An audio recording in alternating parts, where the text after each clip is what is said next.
talks about Sheetuf. And the Rebbe says something beautiful. People don't pay attention. Sheetuf, very briefly, means when a person associates God with something else. Like, yeah, your God is the boss, but he has a son, you can talk to the son. No, that's Sheetuf, according to some opinions, okay? I'm not talking about Christianity. I don't want to talk about that. But the point is, that's Sheetuf, associating God with some other powers, so to speak. And there's an argument between our sages whether Bnei Noach can do Sheetuf or not, can associate God with something else or not. The Rebbe brings here that even though there are opinions that say that Bnei Noach could associate, could do this thing of Sheetuf, the Rebbe says very clearly, it is here. But it is clear that they recognize and feel the negation of association and, to some extent, come to understand the uniqueness of Hashem. It's talking about non-Jews. Even though we're saying there are opinions that say it's not forbidden, okay, maybe it's not forbidden. Is it good? No, says the Rebbe. There is none other besides him. It is clear that this contributes to the caution and meticulousness in observing the 7 Noahide commandments with all the details. Again, it's just a paragraph. You can read it yourself. But the Rebbe is saying very, very simple.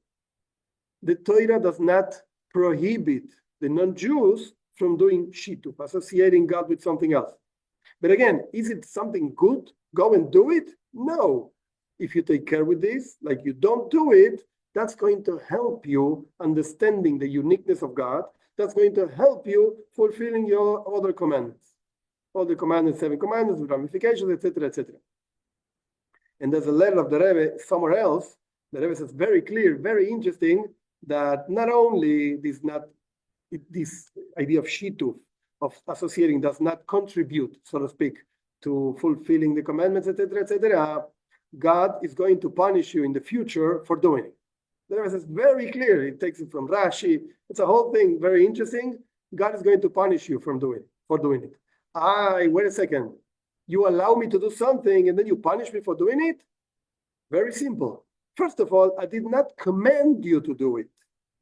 I just told you it's allowed. Secondly, I allowed it for you to actually have 2 paths in life. And if you want to confuse yourself and think that there's God and some other powers, I'm sorry, go confuse yourself and you will be punished for that confusion. But there's room for not getting confused.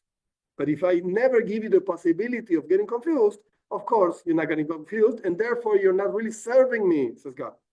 Just doing things because there's no other way. That's why God allowed Sheetuf to the non-Jews, like saying, look, do whatever you want, but I don't like this. And if you do it, you'll be punished. You're going to ask me, what didn't he do with the same thing with the Jews? Okay, the Jews have other, so to speak, set of rules regarding this. Avodah Zara, idolatry, is completely forbidden, and Sheetuf is also completely forbidden. Why? Because God does not want them to get confused in that particular thing. And in other things, we might get confused. So in that particular one, God said, I don't want my children, quote unquote, to get confused with this.